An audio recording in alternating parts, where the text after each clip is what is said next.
25095, the public hearing for a variance request to allow a second accessory structure, land lot 562, 1413 Belmont Avenue. Is the applicant present?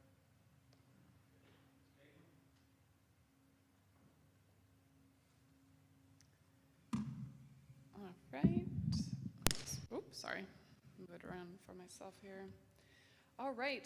Good morning. My name is Caitlin Crow. I'm the Community and Community Development as the Land Development Services Coordinator. So this first variance, as you just read out, is V25-095 to allow for a second accessory structure. So this subject parcel is actually a double frontage lot located on the north side of Belmont Avenue, just south of Windy Hill. The property is currently occupied by a one-story single-family home, as well as a detached in-law suite that has existed since the property was built back in 1954. Our current zoning ordinance is actually from 1974, so both the existing home and in-law suite predate our current ordinance. The applicant is looking to retain this existing in-law suite, as well as add a new in-ground swimming pool for some recreational purposes on the property. Since the in-law suite and the pool are both considered accessory structures, the variance is required to have more than one on the lot. Because they both offer completely different uses for the property, the hardship is not considered self-created. Due to the location of the pool in the rear yard, as well as the in-law suite being behind the home as well, there should be limited visibility to anybody who might be walking past. At the time of this report, Community Development has not received any calls in opposition to the request, and as such, we do recommend your approval with just the following standard condition. Approval of the requested variance shall be conditioned upon substantial compliance with the site plan submitted with the variance application. And I can answer any questions. All right, thank you. Applicant wish to add anything to? Just that I appreciate your time and Caitlin's guidance through this process. Did you all hear that? Got it. Thank you for your time and great to finally meet you. Yeah. Do you understand the stipulation that was read? Follow the site plans. Anything that I need to add afterwards, I will come back and present my case. Is there anyone here from the public that wishes to speak in behalf or in opposition to this application?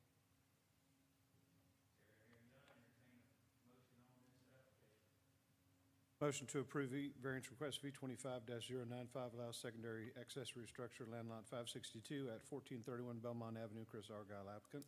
I second. All in favor?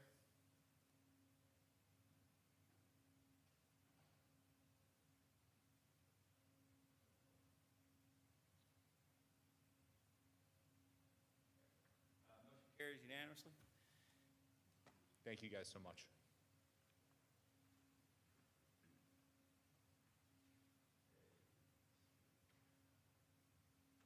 Item B, V25096, it's a public hearing variance request to reduce the southern side setback from 10 feet to 3.8 feet, land lot 558, 3035 Blue Street, is the applicant present?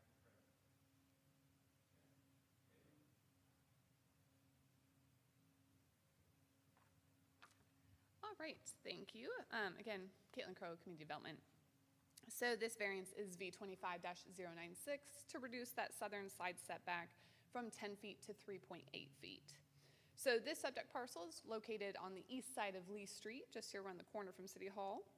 The applicant is proposing to remove the existing deck that's on the back of the home and completely replace it with a new deck as well as a screened-in porch on the southern side of that deck. The existing home is currently non-conforming and is actually into the side setback already at the 3.8 feet. When the screened-in porch is coming in, it will not be at that 3.8. It's actually going to be significantly further, but it will still be into that side setback. Because it is going from a non-conforming use and maintaining that, Section 1102 does require that we bring it forth for the variance to bring it into current zoning conditions. However, because that existing home is already 3.8 feet, we are actually going to bring the entire house into compliance rather than just the screened-in porch. So just bear that in mind, is that the screened-in porch will be further away at about 6.2 feet from the side property line. The existing home, as well as the deck that's being removed, were actually built back in 1948, and thus, again, just like the previous variance, predate our current ordinance from 1974. So thus, the hardship is not self-created. Due to the location being behind the home, you won't be able to see this from the right-of-way and will present limited visibility. At the time of this report, Community Development has not received any calls in opposition for this request, and thus we do recommend your approval with just the following standard condition. Approval of the requested variance is conditioned upon substantial compliance with the site plan submitted with the variance application. And I can answer any questions. All right, thank you. And the stipulation? Okay. Members of the public wish to speak on behalf or in opposition to the application?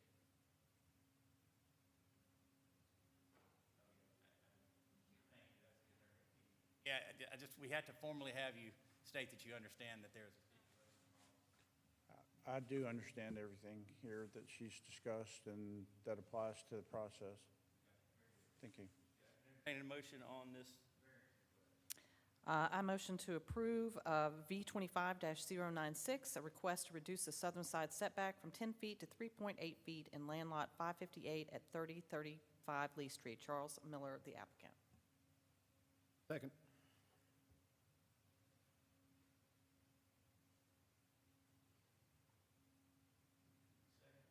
Approved unanimously. Go on to the next item on the agenda. Let's see, we'll take these two together. Both located at the same address, but two different variance requests. So we have public hearing for V25097, a variance request to allow encroachment to exceed 50-foot undisturbed stream buffer, and V25098, a public hearing on variance request to allow encroachment to exceed 75-foot impervious surface setback. These are both land lot 556, 3393 Lee Street. Is the applicant present?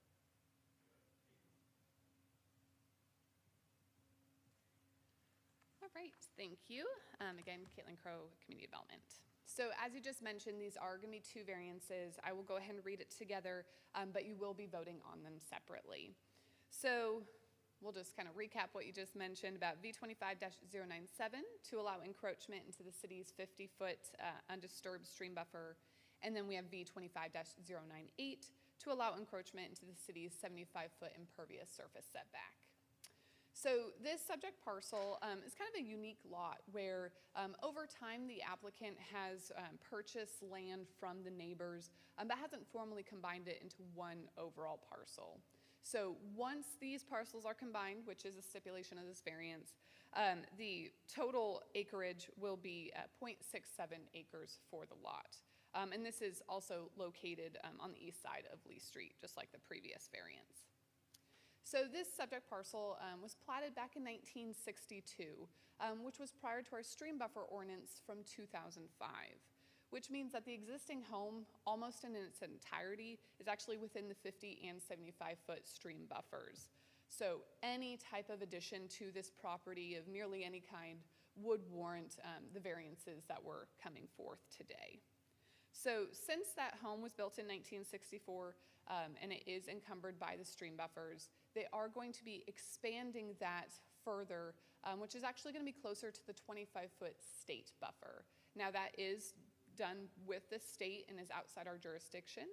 They will be encroaching less than 100 square feet into that to put up silt fence. I want to make this very clear is that if there's any encroachment further than that 100 square feet, the EPD would need to get involved for that because it would require a variance through them. Because it is about 74 square feet, currently that does not require the EPD. So if there is any further encroachment, which again is one of our stipulations, they will have to go forth. It will not need to be back in front of the board at that time, but will be handled through the state. Now, as part of this, they are required to mitigate these encroachments into the buffers, which they will be mitigating 475 square feet. So this addition that's going in, because it's affecting both, will just be mitigated through a non-potable rainwater harvesting system that will be attached to the back of the home. The engineering department has reviewed this method for mitigation and is supportive of the request. So community development believes that these hardships are not self-created, as again, this was, the home is put in place before our stream buffer ordinance of 2005. And just like the previous variances, we have not received any calls in opposition to this variance request. So after reviewing the variance application, staff does support both variances and recommends your approval.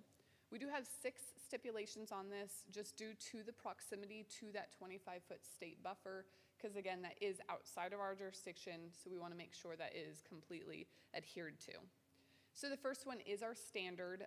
Approval is conditioned upon substantial compliance with the site plan and mitigation plan submitted with the variance application. Number 2, regarding that plat that we spoke about, a combination plat to adjust the property lines must be submitted to the city prior to issuance of the building permit. Once approved and signed by the city, the plat shall be recorded with the Cobb County Superior Court prior to issuance of the certificate of completion. Number 3, a stormwater inspection and maintenance agreement shall be completed and recorded with the Cobb County Superior Court prior to issuance of the building permit. That's regarding that rainwater harvesting system.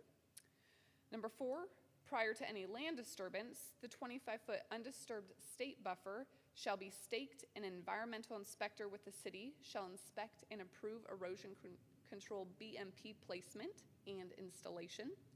If there is any encroachment greater than what is shown on the site plan, approval shall be required from the EPD prior to foundation pour.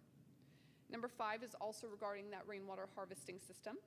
An as-built survey shall be submitted prior to foundation pour due to the proximity to the state's 25-foot stream buffer. Oh, apologize, that's for the encroachment. The number 6, this is regarding this rainwater. A stormwater as-built certification statement shall be submitted to community development for approval prior to issuance of the certificate of completion. Now, I know this has a lot to it, so I do have Clara Hodges from the engineering department here if you do have any questions related to that mitigation plan or anything about those buffers. Otherwise, I can answer any questions.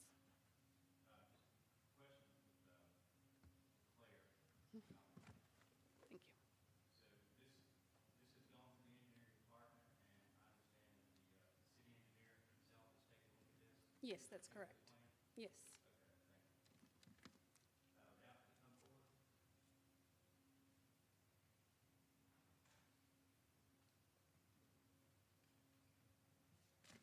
Hi there, just state your name. Ashley Stover. Ashley, do you have anything you wish to add to the presentation? No, just thank you for your consideration. I do have the completed lot combination plat, and so I'll send that in today. Okay, and you understand the 6 stipulations that were added to the application?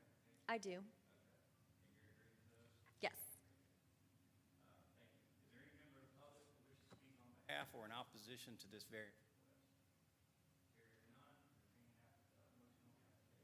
Motion to approve variance request V25-097, allow encroachment into the city's 50-foot undisturbed stream buffer land lot 556 at 3393 Lee Street. Ashley Stover, applicant.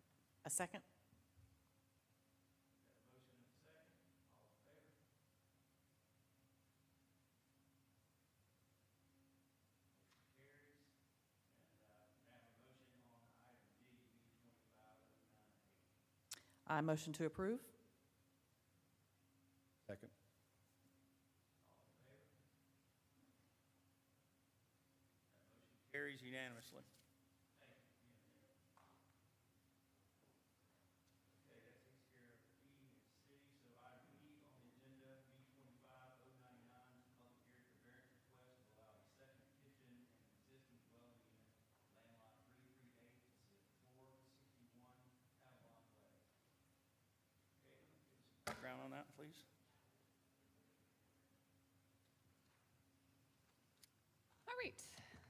All right, again, Caitlin Crowe, Community Development. So as you just mentioned, this is V25-099 to allow for a second kitchen.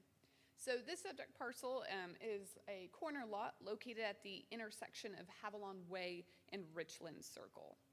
So this property consists of an existing 2-story home, which was actually recently completed in 2019. There's also an in-ground swimming pool in the rear of the property, which was completed just last year in 2024. So the applicant has recently been issued 2 building permits, one above the garage to complete it for an in-law suite, sans a stove or oven, and then the second is an elevator to go from the bottom of the garage to that in-law suite on the second floor. Now this garage is part of the existing home. It is fully connected to that home. However, the only access to this is through the garage. You do have to kind of exit the primary area of the dwelling to enter this. The applicant is looking to put that oven or stove into that second floor in-law suite. That way they do have a parent who will be going into the area. That way they can kind of age in place. So the stairs that go up there, again, are disconnected from the home. However, because you do have to enter the garage to access it, staff is supportive. We do feel that it will be very difficult to make this into a separate dwelling unit because of how the property is accessed. Were it not for this kitchen, no other variances would be required to have this in-law suite. And again, the building permits have already been issued. It's just the stove that we are speaking about today.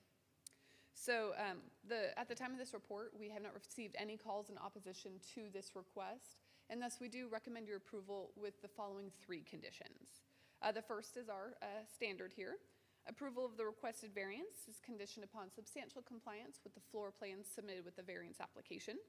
Number 2, the in-law suite shall not be rented or occupied for gain, except as permitted in Chapter 22 as it pertains to the operation of short-term rental units.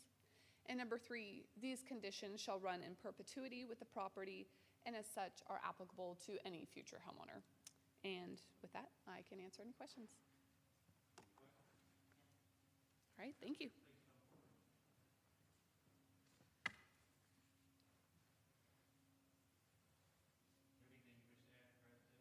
No, just thank you. You understand the conditions that's been placed on the property? I do. Okay, you agree for those? I do. Is there any member of the public that wishes to comment for or against this variance request? Hearing none, entertain a motion on this item. Motion to approve variance request V 25-099 allows second kitchen in existing dwelling 8 at 461 Havilon Way, Katie Melcher Avenue. I second. Second, all in favor? Motion carries unanimously. Thank you. Yay, thanks.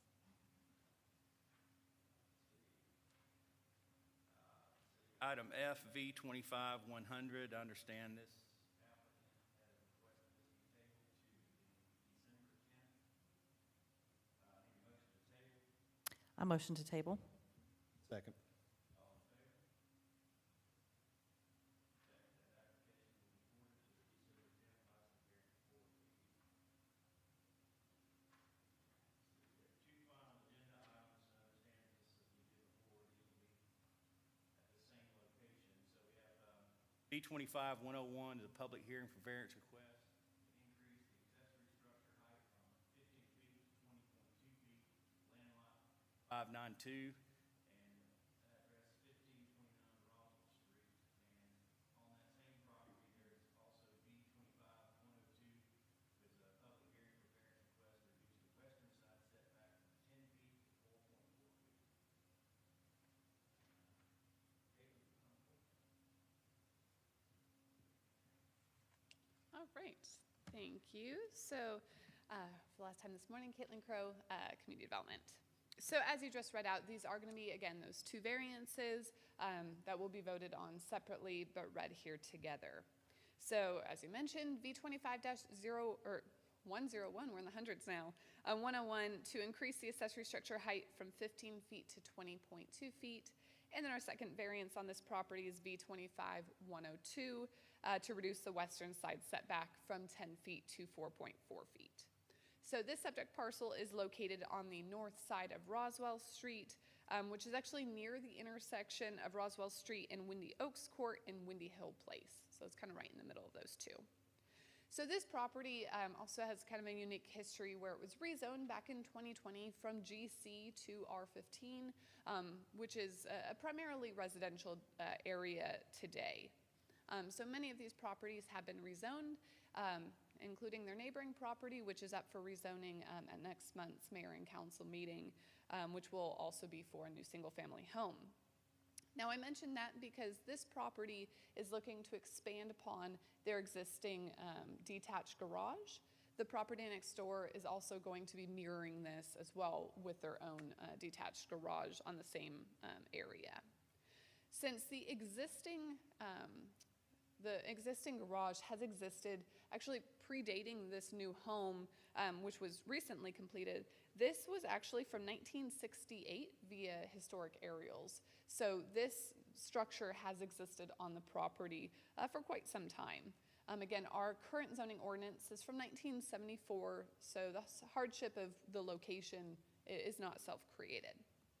Now, they are keeping the location of this existing garage and the shed behind it, but they will be fully remodeling the interior of it, as well as adding a second floor, which is why there's that height increase. So instead of having multiple accessory structures, they're just going to go up with it and create kind of a pool house on that first floor, and then just an additional bit of living space on that second floor. There is an existing pool on the property, so they would not be able to do an accessory structure in addition to that without also getting a variance. So this is just consolidating those. So the first level, when completed, will have the existing garage, some living space, and a wet bar, again, to service that pool area that will be adjacent.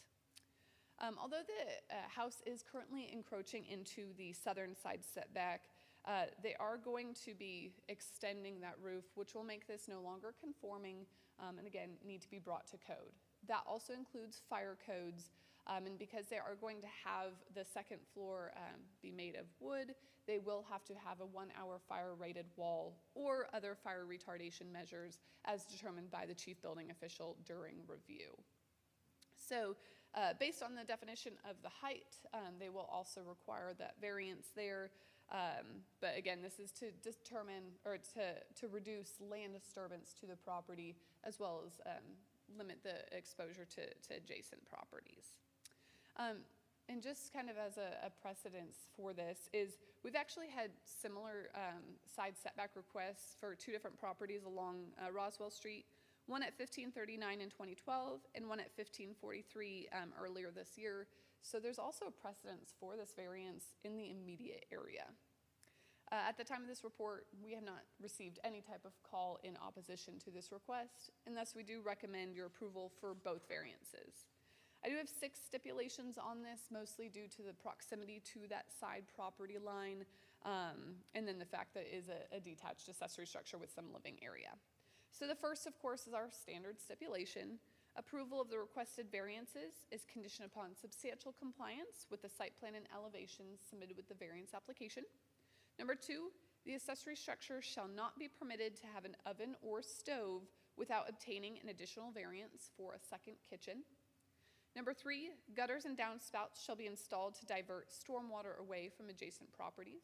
Again, that one's due to that proximity to that side property line. Number 4, any portion of the western wall that encroaches closer than 5 feet to the side property line must have a 1-hour rated wall or painted with fire retardant paint, or as deemed necessary by the chief building official. That will be looked at during plan review. Number 5, the proposed accessory structure shall not be rented or occupied for gain, except as permitted in Chapter 22 as it pertains to the operation of short-term rental units. And finally, number 6, these conditions shall run in perpetuity with the property and as such are applicable to any future homeowner. And lastly, I shall open it up to questions.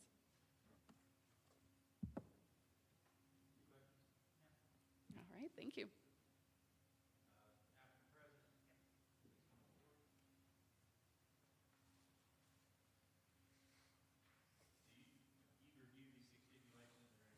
Yes, we have.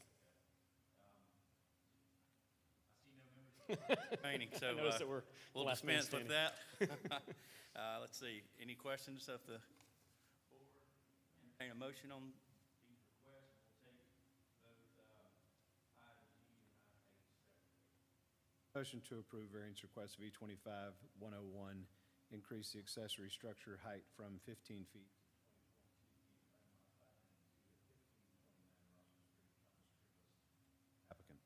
I second. Got a motion and a second, all in favor?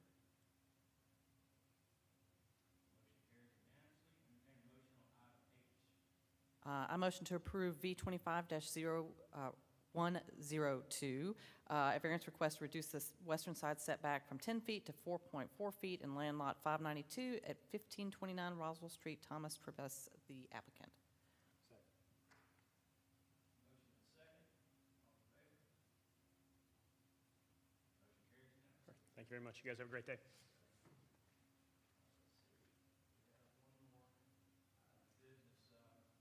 We have the approval of the minutes from the October 22nd, 2025 License Variance Board meeting. Got a motion on those minutes? So moved. I second. Motion is second. Approved unanimously. No other business come before the License Variance Board. We are